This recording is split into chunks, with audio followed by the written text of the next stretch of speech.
for this session. So, all right, we are joining. Go ahead and shoot us a message in the chat of where you're joining from, or say hello. We want to know who's in the room. Absolutely. And any fun comments? Let's see. Let's talk about 80s movies. 80s. What's your favorite 80s movies, Molly? Oh, I mean, that has got to be Dirty Dancing for me. Dirty Dancing. I have watched that with my wife specifically. Oh, good. She had her claim to fame on that movie is a couple of her dance instructors were actually in it. Oh, really? Yeah. So every time we're flipping through the channels, and it's on, and I want to be a nice husband, I make sure that we stop and finish. Yeah. It's not my favorite. Oh, the Goonies. Totally. Yes. Top Gun. Can I get some Top Gun action? Come on. Top Gun 2's coming out. Maybe 13 Candles. Oh, yeah. There you go. Matt, did you ever see Teen Witch? Yeah, totally.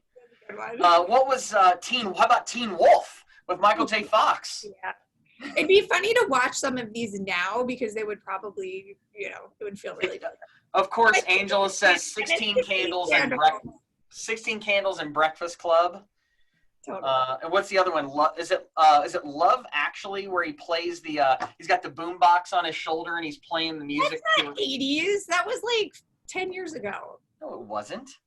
Oh, someone better Google that because Love Actually was definitely not that long ago. Oh, 80s. John Cusack. That's right. That's boombox equals 80. Oh. Absolutely. Wait, no, the boombox one. Wasn't that Love Actually? No. Wasn't that movie? What was that movie? Somebody's going to have to... Love Actually. Okay, that was 2003. That's not Love. Say Anything. That's it. Say Anything. Anything. Huh. Okay. That's the one with the boombox on the shoulder. He's playing music to her at her window. That's it. That's how it goes. Who said that? Oh, Chelsea says she wasn't even born in the 80s. Come on, get out of here. She has to get ID to come I can imagine Angela saying that. Oh, Chelsea. All right, while we're chatting, I'm going to go ahead and pull up screen share just to make sure that everything's working properly. Molly, can you see my screen? I sure can. You can see it's a picture of us in Nashville. Wow. We'll make sure everybody chat. Have somebody drop in the chat for me. Let's make sure that you let me know that you can see my screen okay before we get started. And let us know in the chat if you were in Nashville with us. It was such a special event, and we're happy to be here, but it was last year was really awesome. So if you were in Nashville, let us know. Yep, absolutely. That was back in the day where people went places and talked to other people. It's true. There we go. Okay. I had to make sure my clicker worked. Nashville. Beautiful. Awesome. I totally agree. All right. So we have a great group here. Thank you guys for hanging tight through this morning. And, if you can't hear us at any point, just let us know. We really want to use the chat. We want this to be a conversation. I want to officially welcome you to your first breakout session for Homebuilder Tech Live. Woohoo! Yay! I pulled this out just so I could pull up my chat. It wasn't letting me pull up the chat window when I was in full screen. So I'm going to take it back into that. So, to begin, I want to thank you all for being with us to discuss data-driven marketing. So my name is Mollie Elkman, and I'm here with Matt Riley. And we are the president and vice president of Group 2, and we also co-host a podcast called Building Perspective. If you have ever listened to Building Perspective, tell us who your favorite guest has been, who we have had on so far. Absolutely. And that on our podcast, we talk about all things new home sales and marketing related. Before I pass this off to Matt, I want to just kind of give you guys a quick backstory, if that's okay. So Matt and I actually first met when he was the vice president of sales and marketing for a building company, and he had hired Group 2 for their marketing. Yep. And Matt doesn't know that I'm going to say this, but in some ways he was our favorite builder, and in some ways he was an absolute nightmare. And that's because Matt knows his stuff, and he has earned this reputation of being at the forefront of new ideas in the industry. And he for sure has always pushed me and us to be better and do better. So over the years, Matt and I have become really good friends. We share this very compatible dorkiness for everything sales and marketing. Like, our dorkiness level is like a whole different level. Like, we really need to both get a life, but that's for another day. Oh yeah. So when the opportunity, presented for us to partner up, it was this really organic and easy business decision for me. Matt, I hope it was for you. Absolutely. So why am I sharing this with you guys? So the reason I'm sharing this is because data and spreadsheets and numbers and charts and all of that is literally my least favorite part of marketing. And I can admit that because I'm being real right now. I love messaging, I love creative, I love branding, but it really is that, Matt, this major data geek, taught me exactly what you see on the screen, that data will talk if you are willing to listen. And, I just wanted to start with that because I wanted to thank you all for joining today to listen and to learn about data-driven marketing. We're going to look at the data side and how that influences the creative side. Yep, so with absolutely. that, Matt, yes, out and show us all your charts and numbers. I am going to show you all kinds of charts and nerdy stuff, because what Mollie and I talk about on a daily basis at Group 2 with Group 2 building partners is why we're doing what we do. And really, that's what we let data tell us the story. We let data tell us the story of what type of creative and graphics we should make, and when we should be making changes, and what our ad copy should read, and running A/B testing on that ad copy to see what gets the best results for the most efficient spend. And so this is where the creative side of the brain and the analytical side of the brain meld together. And so I want to share with you guys, and you may have seen me sharing this message along during the COVID new COVID era when it first started, as we were monitoring an aggregate of data all across the country from home builder websites. So I just want to share with you where we were, where we've gone, and where we are now. And I'm going to do that quickly first. So as you see that at the start, the dotted orange line at the very top is the 2019 year-end surge that we all saw and felt right after the holidays. And the dark blue line is 2020, and the light blue line is 2019.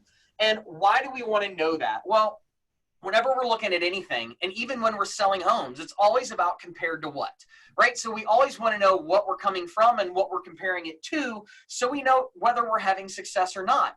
And so what we saw, that orange dotted blue line, is the end of the year surge. And one of the things that we saw, we were kicking off the year great, and then you can see this drop. And I'm pointing at my screen like you can actually see what I'm pointing at. But you see that second peak of the Batman ears at the top. That fall is the start of COVID, right? That is when it became a real thing. And that was about a 35% drop in home builder website traffic. And that went for about a 10-day period, from about March 10th till about March 20th. And then once we hit that bottom, we have sustained consistent week over week gains. As you can see by the dark line going up, we well surpassed 2019's high water mark from website traffic. And that is unbelievable, because like I said at the very beginning of the kickoff and keynote, was if you would have asked me a year ago how many homes we would have sold with 45 million people unemployed and toilet paper as our currency, I would have said zero. No one would have been interested in buying a home. But the reality is COVID has really changed the way that we live and work, and it's changed the way that what people expect out of their homes. So we saw a steep decline, and then it's just been nothing but gangbusters since. And you can see the giant delta between 2019 and 2020 from an overall website traffic coming into home builders' websites. Now, what's really, really key, though, is to measure consumer intent is organic search, right? And so what we see here, the reason organic search is the true measure of buyer intent is because there's no money behind that. So no money that you're spending is bringing traffic into your website. This is purely people searching for new home builder related terms. And that is vital to see. And you can see that same timeline almost to the day down to around March 10th and seeing that drop. And organically, we saw a little bit steeper of a drop than we did when we were mixing in our paid sources, which makes sense because everybody was trying to figure out which way was up. We didn't know what was happening. But if you start to see that the green trend line, our organic search intent for consumers right now is higher than it's ever been over the last 10-year history, guys. Over the last 10-year history in this economic boom that we have experienced since the last Great Recession, we have more buyer intent searching for new homes than we've ever seen. And it's an amazing opportunity. So we set that up to talk about a couple of things, right? So we know total website activity. We know what pure buyer intent is. But now we start looking at when we're spending money. And this is where we're going to start in a minute, tying into ad messaging and copy. I promise if you stick with me through these charts, it will make sense when Mollie gets to the creative fun part, right? Matt loves his charts. I love my charts. But they tell the story. You're telling the story. I love it. That's right. And so what we're seeing here, right, this is actually the average CPM cost for social media, Facebook ads specifically. So CPM is cost per thousand. And in this scenario, a drop in the graph is a good thing because that means we're saving money, all right? That means that we're saving money. And so at the beginning of the year, we saw a peak. It was about a $14 CPM because that's the way Facebook ads work. It's all impression-based. It's not an auction-based like Google is, okay?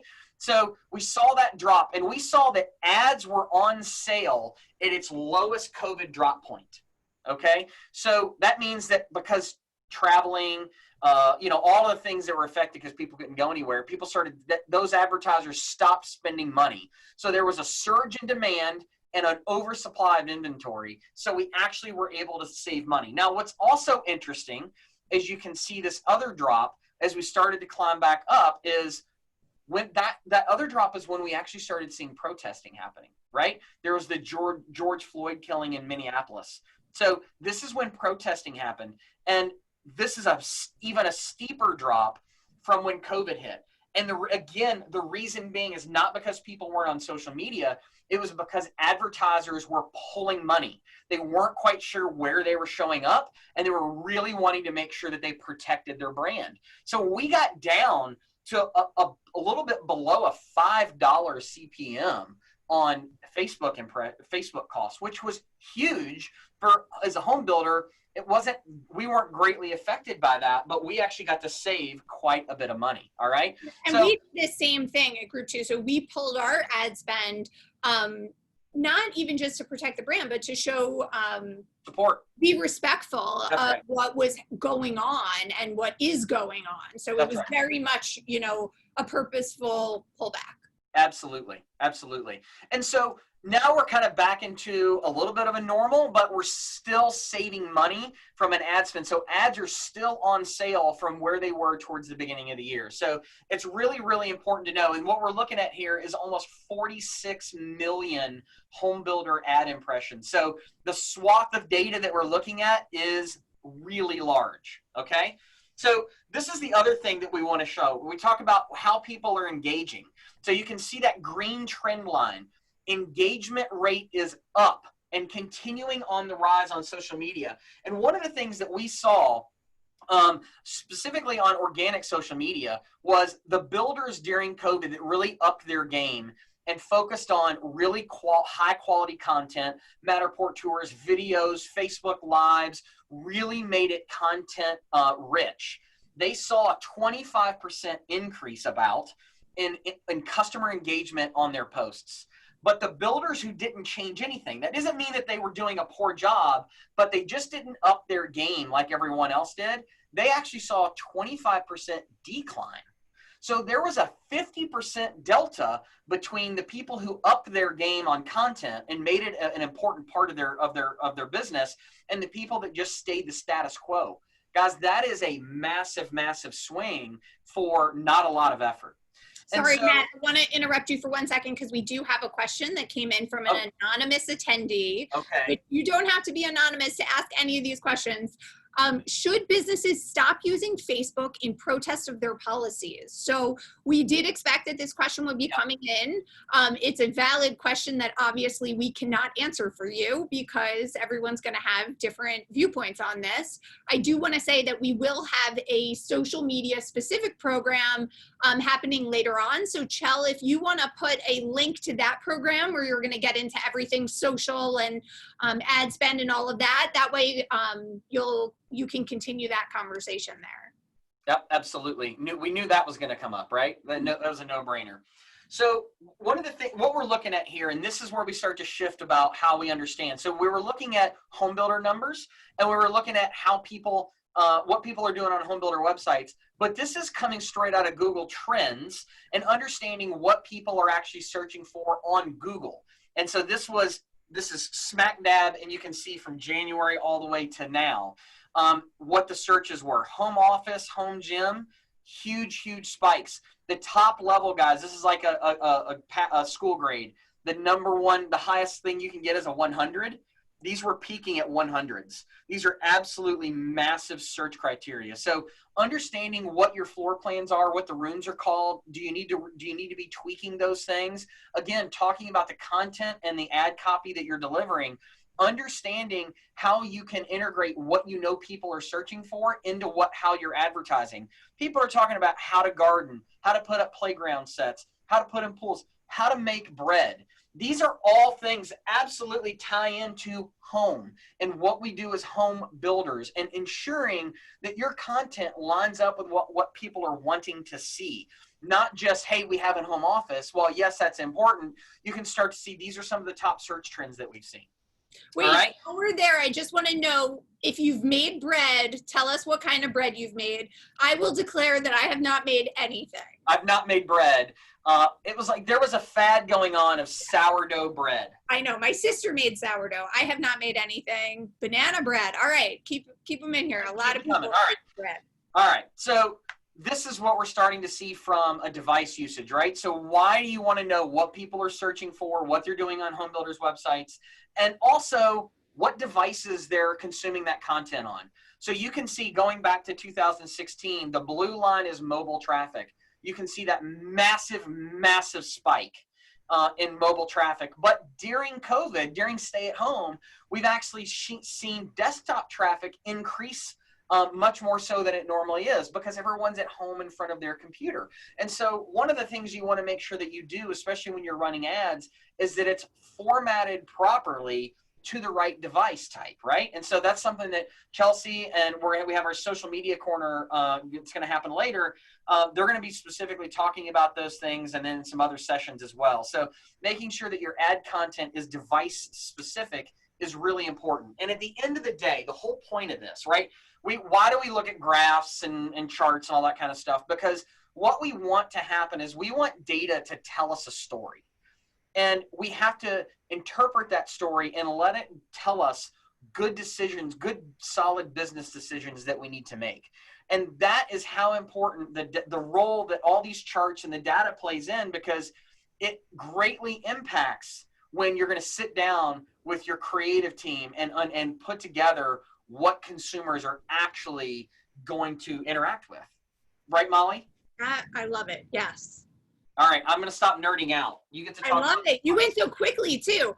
Okay, so I have a big picture of an ear here. I think you have to put it on full screen for it to animate to a heart, but that's okay. Don't worry about it. So Matt is talking about data, and one of the things that I love about Matt, if you're following in the chat, you know I am Matt's biggest fan, but I love to tease him, and trust me, he gives it right back. So nobody feel bad for him. Stop coming to his defense. We tease each other all the time. So oh, you were giving me crap in the chat. I was making fun of you the whole time, but in the best way. Oh my gosh. You know I love you. One of the things that I think is amazing is, so Matt has this ability to pull out like these metrics that are the one that tells the story. And that's the part that for me is really hard, is just knowing when you're looking at all these numbers and looking at all these charts, where to really look to find those key pieces. So for me, Matt has really helped to pull those out. I obviously know that you have to look at data. To be in new home sales and marketing, you have to be interested and want to listen to people and understand people. So what I tend to do is really focus my data analysis less on like Google data and website and traffic and all those things, and really more just like trying to understand the human experience and trying to understand people. And that's another important side of data that really happens and has to start with us. So what I have here is a couple examples to share with you guys to really take data, see, talking about emotion-based marketing, listening, understanding people, and really connecting with people, is really taking a look at a consumer competitive analysis. So what is this? And gosh, Matt, we probably talked about this for at least a couple hours when you joined the Group 2 team last year. Yep. And, you know, there's a lot of data out there that's market specific, and there's Google data, and there's all these things to look at, but we also have to take control and do our own research. And to me, that essentially is looking from the eyes of a potential buyer and seeing what comes up when you Google different things, what comes up when you are looking as if you are in the market and are the buyer. So we do this consumer competitive analysis where we actually go through and we look and we search and we have all these different things. And the reason that they're in columns and rows is so that you can literally compare apples to apples. And what we end up seeing every time is that all of us in sales and marketing will say, I know our community, I know our benefits, I know our competitors, but then you'll find this like one thing that you didn't realize differentiates you from other new homes or resale for that exact community. And when you put it in this spreadsheet, I know I said I hate spreadsheets, but when you put it side by side, you're able to really pull out something that stands apart and differentiates you. So that's one thing we like to do, and it's really important, and it actually should happen all the time. Going through and looking at the website as if you are the buyer, not in your position of sales and marketing, and really going all the way through the process. So this next example of a marketing exercise is really an internal look. So the consumer one was kind of pretending like you're the buyer and having an outside perspective. This is now an inside perspective or evaluation that you and your team can do. Now, this is also an awesome team building activity. So if anyone is feeling a little disconnected from their team right now, wanting to do some exercises to kind of get everyone back on the same page, doing a differentiation exercise is something that's going to get all of you, back together, talking, make sure that everyone is, working together and thinking collaboratively. So you can do this exercise over Zoom. It can be done in a lot of ways to make it a team building activity. So this is really more abstract. So questions along the lines of, if your company had to show a picture without showing your product, what would that be? So while this is up, I want you guys to think about that for a second. If you had to show a picture to represent your company without showing a picture of a home, what would it be? And put it in the chat. And you can't show a home, so what are you going to show? What would capture who you are as an organization in an image other than your product? I know you guys are thinking, but I want to see some answers coming in. And don't say your team either. So yeah, so these kinds of questions really get you thinking about who you are without your product defining who you are. And this is where great marketing happens, is having these silly questions. They seem silly, but they get the team thinking and having conversations.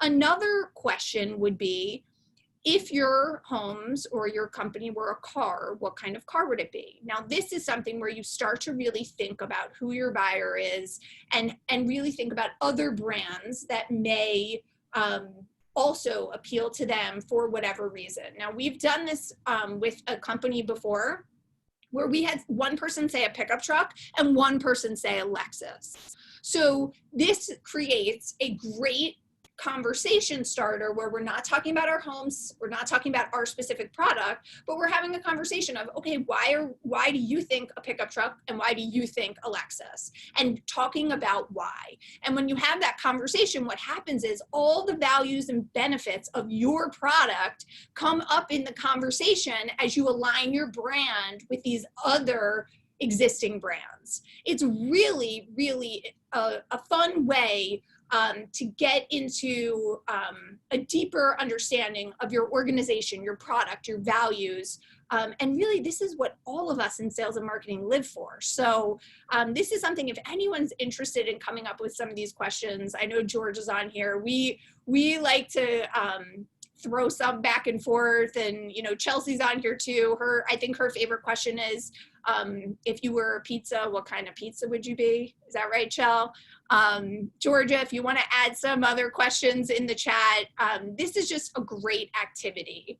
So this next one is really about brand voice. And so this is now, you've done this exercise, you've looked externally, you've looked internally, you've had these brainstorming sessions, and now you put on paper who you are and who you're not.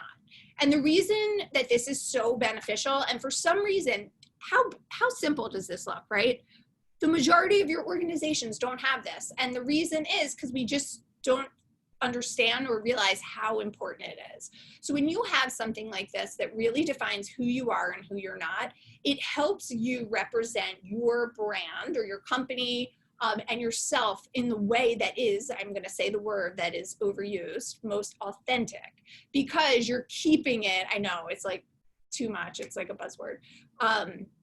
You're keeping it true no matter what you're putting out there. So this is who we are. This is who we're not. This is kind of like that gut check. If something doesn't feel right, you go back to this and you say, you know what, that's not quite us. Why don't we use this word instead? Why don't we change it up a bit? So this is also a great team building exercise that really helps everyone get on the same page. So you don't have someone saying a pickup truck and someone saying a Lexus. At the end of all of this, you really all are on the same page with who you are and what you stand for and what your company is all about. So I like to follow that with just, there are a lot of different ways to say the exact same thing. And oftentimes, in building, we know that your product, your market, your buyers are not the same with other builders. We're all in new construction, but the way we say things does matter, and we can say the same thing in very different ways. And that's why having that and knowing and being aware that your tone of voice and the way you represent your company does matter, because you want people to feel connected, and you want to build that trust as early on as possible. So when you have your own voice, you are able to start building trust in the very early stages of working with someone, and it really helps to create that connection. So with all that about content and voice and wording, 90% of information transmitted to the brain is visual. Think about that. 90% of information transmitted to the brain is visual. So when we're talking about words and messaging and all of that, we have to take it and then translate it to visuals because of this number right here. So that actually isn't as hard as it sounds. That's why the exercise of pick, you know, an image that would represent your product, we're highly visual. So if you look at, this is an example of one builder saying our personality, sincere, positive, knowledgeable, trustworthy, and articulate. So this is their voice. And then when you take that into their mood board, which brings that voice to life, the visuals are meant to be a representation of those specific words and to bring those words to life through colors, textures, visuals, typeface, all of that. So you start with the words, you turn it into visuals, and then from that, you go to the actual creative. And bringing those words to life through your creative execution. So let me show you another example of this with the actual words next to the mood board. This is relaxed, fun, exclusive, free-spirited, and warm. So if you look at that mood board in the middle, those are the words that really should feel right with what your brain is seeing and your eyes are seeing when you look at that actual mood board. We don't have to say relaxed, fun, free-spirited. We don't have to say that. We can feel that when we look at those images, and we know that we're 90% visual. So then when you take that mood board and you turn it into the creative, it all comes together. Close to everything, far from ordinary. And you take the images, you take the words, you put them together, and this is really where great branding happens and comes to life. So Matt was, of course, talking about all these data points, and I want to give a specific example because, you know, we do campaigns, we do creative, we always have a purpose in mind. What problem are we trying to solve? So through all of this, I think, Matt, did you show this one earlier? Nope. Okay, so through all of this, there's been an increase in first-time buyers that are searching online. How do we know this? We know this because of some of the searches, like how do I buy a home? Things like that. So knowing that we have an opportunity to reach people who are currently renting, a lot of urban markets, day one, I live in Center City, Philadelphia, day one, when when COVID started and everyone was at home, I was like, oh my gosh, everyone is going to be leaving these cities, especially renters who can easily leave. So how do we target renters specifically? We look at the data, and then we want to convert that into creative that is effective and also on point with who the demographic is. So this is how we did that. When it's yours, you can make it yours. When it's I can't see. When it's yours, you can make it yours. Renting is so yesterday. Own it. New homes from the. So, you know, this is a very empowering message. Own it. Think about that. Like, that is the benefit of owning something brand new. You can make it yours. And we use very, very contemporary looking, you know, patterns, bright colors, but a simple message. When it's yours, you can make it yours. Well, and Molly, what's important here, and not to lose, so we don't lose sight of it. So we walk through how you take, you know, words, what words represent your company, how those words form into pictures, and then how you take those pictures into what it means for you.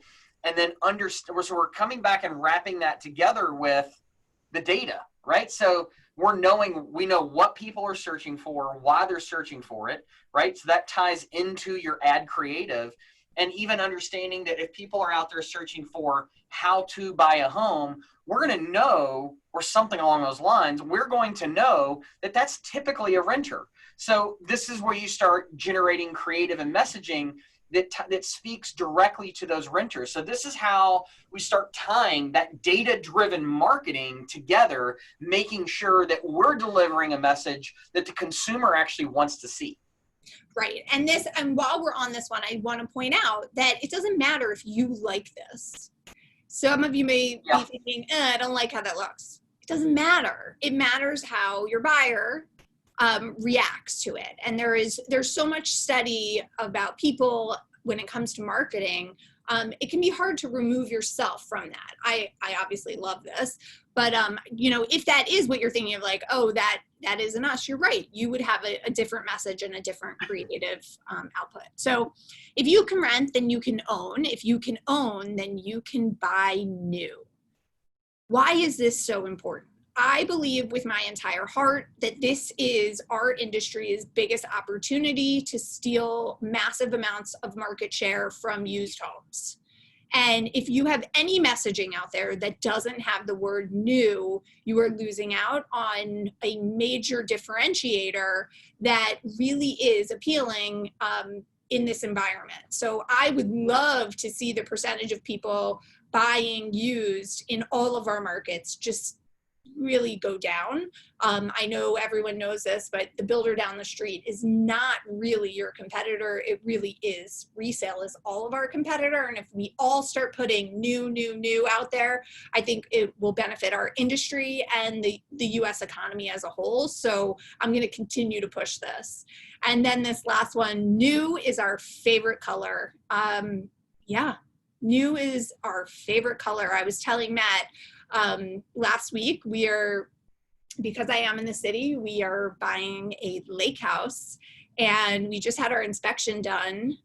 We need a place to get out of the city, and I told him, wow, inspections are where joy and excitement come to die. Because, there just is something about going through the process and new, and everything is new and sparkling and fresh, and you're the first one to use it.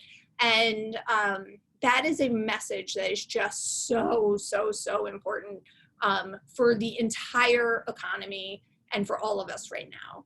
So lastly, I do want to open this up for some questions. If you guys want to make fun of Matt a little more, I'm cool with that. He's not even laughing. Without data, you are just another person with an opinion. And I love this quote because there are so many opinions, and opinions are great, but let's talk about real information and real data and bring that to life. And being able to differentiate what's an opinion, what is fact, and what is real is super important. And I think that just you being here shows that you want to grow and learn. So with that, I would love to open it up to some questions that anyone has. Yeah, absolutely. And just so if anybody had chimed in and asked me a question specifically while I was talking, I could not interact because I was sharing my screen. I couldn't interact or click on the chat window. So if you ask me any questions, feel free to drop something back in there if you want to ask something specific and address it. So one of the questions was about how many builders did we use for these data trends, particularly desktop versus mobile. So we have, Matt, do you know the exact number? I know it's over 100 building companies. Yeah, and it mixes in. It has a representation of almost every state in the country. I mean, literally within a couple. So there's a representation of almost every major metropolitan area in almost every state in the country. So it's a pretty large. It's a large enough data swath, right? Like we're not Zillow. We're not tracking billions and billions with a B. But it's definitely a large enough data set to have statistical relevance. So yeah, that's great. What else? Christy is asking which celebrity is group 2, and I love you, Christy. I'm not going to read the rest of the question. So I feel like you know this. You want to guess? I know some people want to guess. Carrie, you know this. If group 2 is a celebrity, Matt, do you know this? I know it. Are you waiting for me? Are you waiting for me to answer it? I think that group 2 would be Ellen. Ellen DeGeneres, yeah. Because I love her, and she dances, and she tries to do good, and she is perfectly imperfect and gives back, and yeah, so that's my answer to that. Stacy says, thank you for this. It was eye-opening. I'm a graphic designer. When I saw data-driven marketing, I thought snore. great for me to see. So it, you know, and honestly, it's really two different sides of the brain. Like if you're a data person, it's hard to think creatively, and if you're a creative person, you're like, I just want to produce things that are beautiful, right? Like you're an artist, and so it is difficult to produce things that you personally, as the artist creating it, maybe don't like, right? But it's created specifically for the end user, which we know what they're looking for, right? And so it's a great point, Stacy. So thank you. All right, I am gonna find Christy, and I'm gonna bring Christy from My Home Story in. Christy, I'm going to promote you to panelist.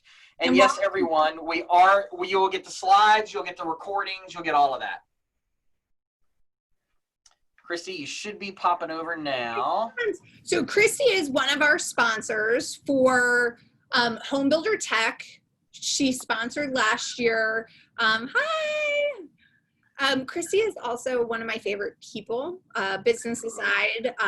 Like me, she was really born into the housing industry, so we have connected over that. We're multi-generation. Housing is in our blood. We couldn't avoid the industry if we tried. So Christy is a builder as well. She also is extremely active in Professional Women in Building. We're working on a couple projects there. Very active in the industry and all. Christy, I would love for you, if it's okay, to share a little bit about yourself, in particular about My Home Story, just so the audience can hear from you. Yes. Is my screen up though? Because I have been having a panic attack ever since Aaron didn't get his up. Your screen is up. We can now we can see your desktop too. So if you've got I'll switch that out in a second. But yeah, let me thanks for the intro, Molly. Molly is also one of my best friends. So I wish I could see you guys in person, but it's good to see you anyway, that I can get you. Yeah, so like Molly said, I grew up in the industry. MacArthur Homes is my family-owned company in Utah, and worked there for 13 years. Developed the My Home Story program while I was working there. It's a way that builders are able to tell their buyers stories and send those through to the buyer and make it easy for the buyers to share them. So I'll talk a tiny bit about it in my presentation as well. But about 4 years ago, actually started out on my own. I actually own my own small custom home building company now. So that's Wood Castle Homes.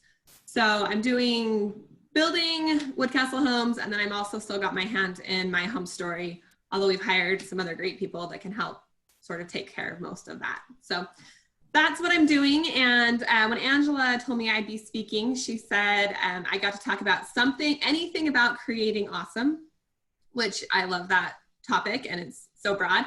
So I just decided to talk about referral sales. Creating awesome referral sales, because in my, let me get this started, present. Okay, is that good now, Matt? Is that just my? You're perfect. Okay, excellent. So in my experience of first working with MacArthur Homes as a salesperson and then marketer, online sales counselor, I ran all of their online marketing. Since I started out in sales, I already knew that referral sales were just my favorite sales, my favorite people to work with, because a referral sale is someone who is already expecting to have a really great experience, right? Their friend, their family member has said, oh my gosh, I love this builder so much, look how great my home is, you should check them out. And then they come over and they're already excited to be meeting with you, and they think they're gonna have a great experience. So as a salesperson, those were my favorite sales.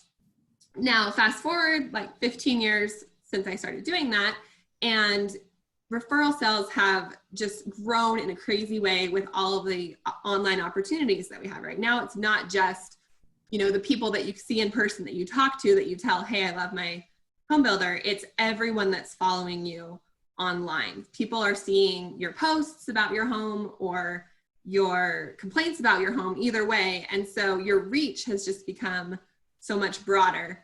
And it really does make a difference what people are saying about you online. I found this cool stat that said people are 9.8 times more likely to make a purchase after seeing a pure social post as opposed to that of a traditional social media influencer or an ad. So the things that your buyers are sharing are going to have a big impact on their friends and family.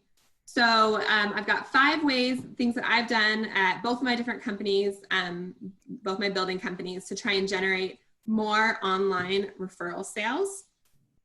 So I'll just jump right in. The first one was a contest that we did that was to promote testimonials, right? So what we did is we asked all of our homeowners to give us a brief written testimonial about their home. We incentivized them to do so. I think we offered a $25 gift card to a local restaurant if they would send us just a quick written testimonial.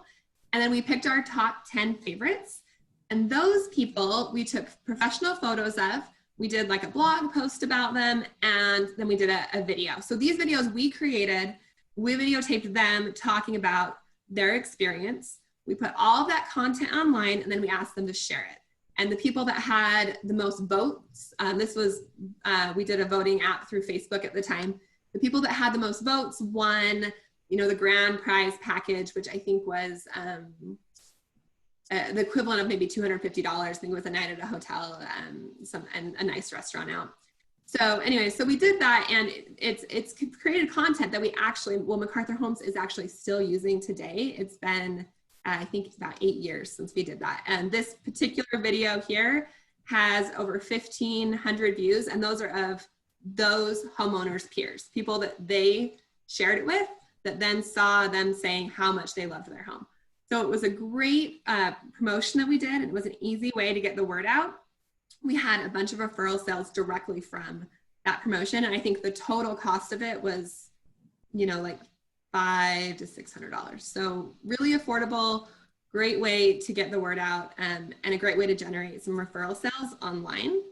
The next contest that we did, I don't know if you remember this, Molly. This one, Molly actually helped me out with a quick graphic for the middle.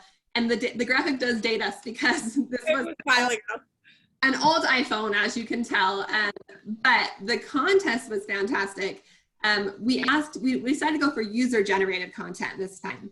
So instead of us recording people and creating these videos and putting them on our social media, we actually asked buyers to create their own videos and post them. And we got things just all over the board. We got crazy dance parties in the kitchen. We got these montages. We got all kinds of great videos that were just these people talking about what they loved about their home. And I'm dying to do this contest again, actually, for my own building company, because I think it would be really successful as like an Instagram stories contest. Or depending on your market, it might be great for a TikTok contest as well, if you've got a younger group. And Mollie's team would be better at helping you determine, what's best for your market. But there's just so many opportunities now to share video online, and it's so easy for people to do it, that I think we could be doing a lot better job as builders of asking people to document and share their experiences and their homes. So you are on TikTok, is what you're saying? My Woodcastle Homes is not putting out content on TikTok. All right. Totally on TikTok. You have real dancers in your family, so you got a dance studio in your house for your girl. I have a dance. Yeah. Well, to be clear for anyone watching, I am not a professional dancer. The dance studio is for my 12-year-old and my 7-year-old, but I do make some cameo appearances in their TikTok videos. TikTok fan. But yeah, so I think it's a great platform if you've got that younger demographic, and TikTok, people are familiar with it, that demographic is, and they like putting content out on it. So it could be a great fit that way. For my company, Instagram stories, I think, would be a better fit. That's where most of my buyers and potential buyers are hanging out, is Instagram right now. So you can tailor it to whatever works best for you.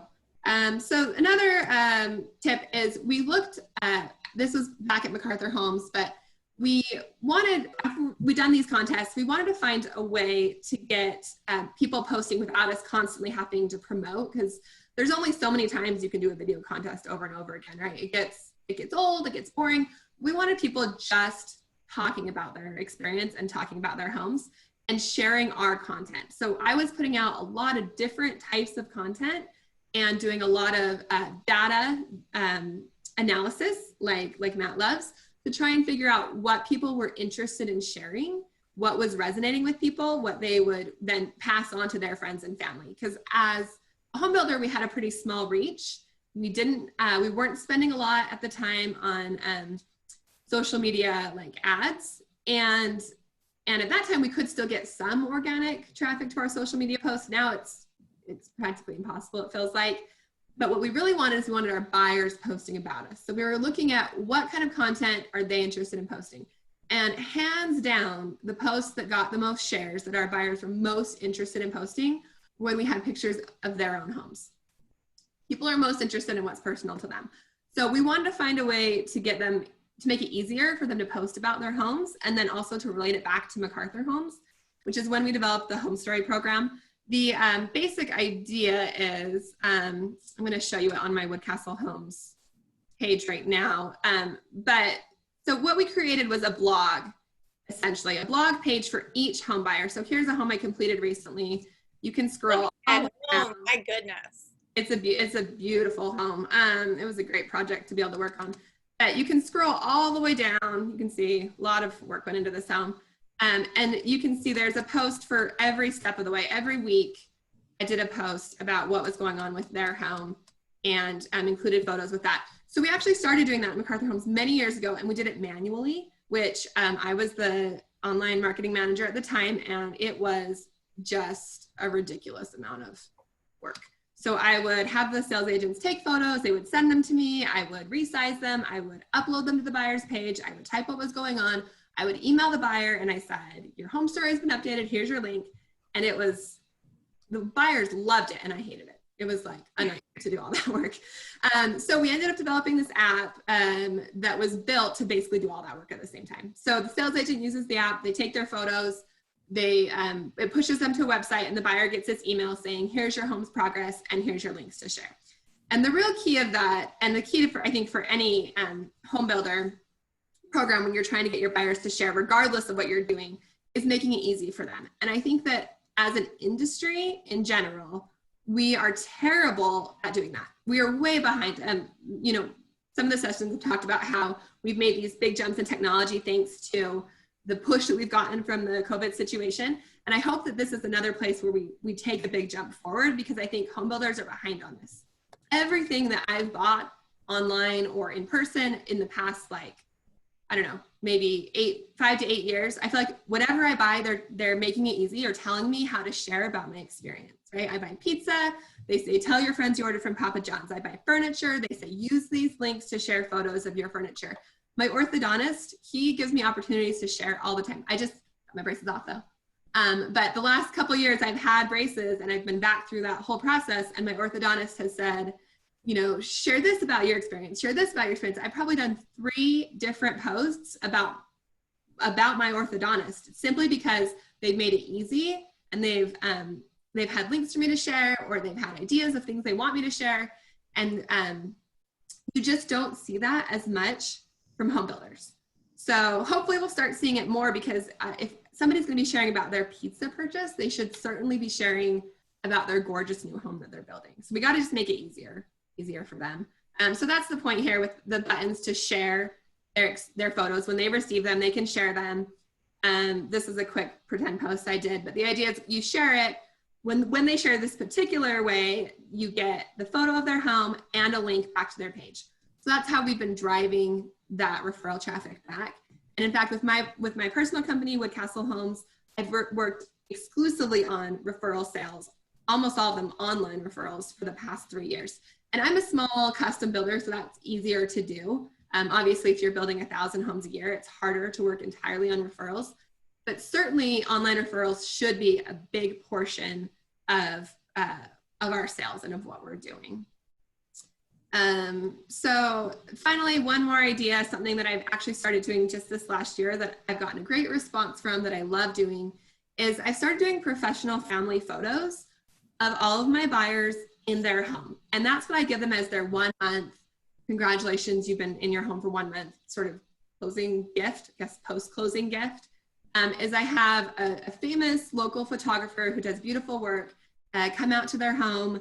He does like a 25, 30-minute session with them, And we actually just started being able to do those again. So I have him doing 3 homeowners this week. But, you know, masked and everything. He is, not them for the photos. That would be weird. But he does these photos, and then it's optional for my buyers to sign a media release. So far, all of them have, giving me permission to use these in marketing. So not only do they get this nice gift of these beautiful photos of their family in their home, but then I'm able to use them as well. So I use those in my marketing. And again, people love sharing photos about them. I've had a lot of shares and a lot of interaction with those photos, as well as my homeowners posting them and then linking back and talking about their homes. So much better than a stock photo. I mean, those are amazing. That's a brilliant idea. Real product, real people. I love it. Yeah, it's a lot of fun. I'm actually going to be revamping my website this year now that I've got a few more sessions, and I'm going to be showcasing mostly just photos of homeowners in their home, because that's kind of who my company is. I'm really all about that family and their experience. And so it ties in well with my company, but I think it's a nice gift that anyone could incorporate, and again, makes for great marketing material. It's kind of a win-win-win all around for everyone. So you can apply that in different ways, of course, for your company, but ours, we post them on Instagram, we tag everybody, they share them in their stories, and then they're linking back to our page. So I'm meeting today with a buyer, we're going over their plans. They specifically came to me because they saw this picture on the left shared, and were interested in and wanted to have that same experience. So it's been really successful for us. We're excited about it. Amazing. So those are 5 things that I've done to try and generate online referrals. I hope they're helpful. I'm happy to chat with anybody who's interested. I put both of my Instagram handles on there, my personal and my company, Woodcastle Homes. That's where I hang out socially most of the time, is Instagram. I've also got my email on there if you want to contact me for more details on some of those contests we ran, or the app, or anything that I'm doing. So thanks for letting me be a part of this, guys. Are there any questions at all? I think I have like 30 seconds. I think everybody's been just saying how amazing those ideas were. So they're like, I'm totally taking that. That's such a great idea. So if anybody wants to reach out to Christy and talk about My Home Story, or just pick her brain, please make sure you do that. She is an awesome resource in our industry.